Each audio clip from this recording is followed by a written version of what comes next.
Blood pressure কত থেকে কত থাকলে আপনার জন্য ভালো, কত থেকে কত লেভেলের মধ্যে থাকলে আপনার জন্য স্ট্যান্ডার্ড, বা কত থেকে বেশি হলে আপনার জন্য ক্ষতিকর, বা ডাক্তার দেখাইতে হবে বা ওষুধ খেতে হবে। একটা ব্লাড প্রেশারের বিভিন্ন স্টেজ আছে, সেগুলো সম্পর্কে আজকে আপনারা ধারণা পাবেন ইনশাআল্লাহ।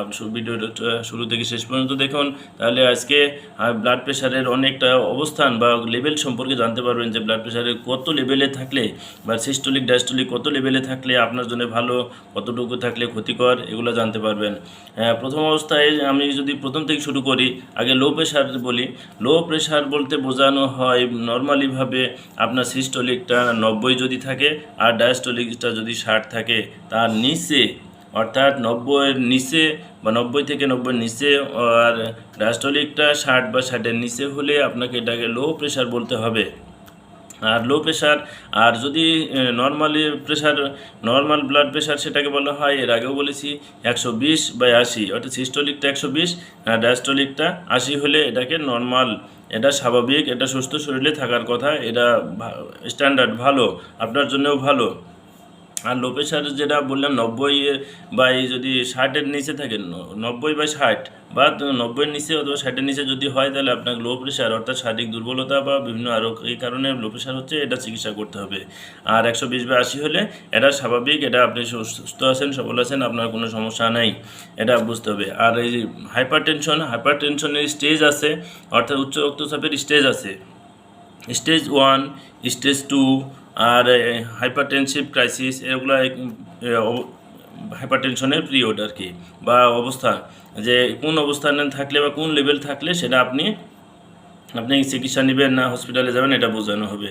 যেহেতু 120/80 এটা নর্মাল, যদি সিস্টোলিকটা 120 থেকে 129 থাকে বা 30-এর নিচে থাকে, আর ডায়াস্টোলিকটা যদি 80 থাকে, তাহলে এটা আপনাকে বলা হয় এলিভেটেড হাইপারটেনশন, বা এই অবস্থা, অর্থাৎ আপনি হাইপারটেনশনের বর্ডার ক্রসে যাচ্ছেন, মানে নর্মাল ব্লাড প্রেশারটা আপনার ক্রস করে ফেলছেন, সেটা এখন আপনাকে হাইপারটেনশনের বর্ডারে গেছেন, হাইপারটেনশন অর্থাৎ উচ্চ রক্তচাপের রোগী হওয়ার সম্ভাবনা আছে। আর স্টেজ 1 যদি হয়, যখন 130 থেকে 139-এর পর্যন্ত সিস্টোলিক ব্লাড প্রেশার যদি থাকে 130 থেকে 139, আর ডায়াস্টোলিকটা থাকে 80 থেকে 89 পর্যন্ত, তাহলে স্টেজ 1। আর স্টেজ 2 যদি 140 বা 140-এর উপরে হয় সিস্টোলিক ব্লাড প্রেশার, আর ডায়াস্টোলিকটা যদি হয় আপনার 100 বা 90-এর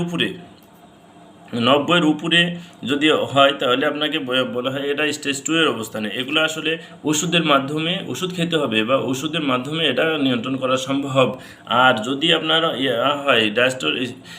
হাইপারটেনসিভ ক্রাইসিস পিরিয়ড হয়, সেই ক্ষেত্রে যদি আপনার সিস্টোলিক ব্লাড প্রেশারটা 180-এর উপরে আর ডায়াস্টোলিকটা 120-এর উপরে যদি হয়, এটা বলা হয় হাইপারটেনসিভ ক্রাইসিস, অর্থাৎ ইমার্জেন্সি পিরিয়ড, বা এটা জরুরি ভিত্তিতে আপনাকে হসপিটালাইজেশন হইতে হবে বা হসপিটালে যেতে হবে, হসপিটাল ম্যানেজমেন্ট করতে হবে।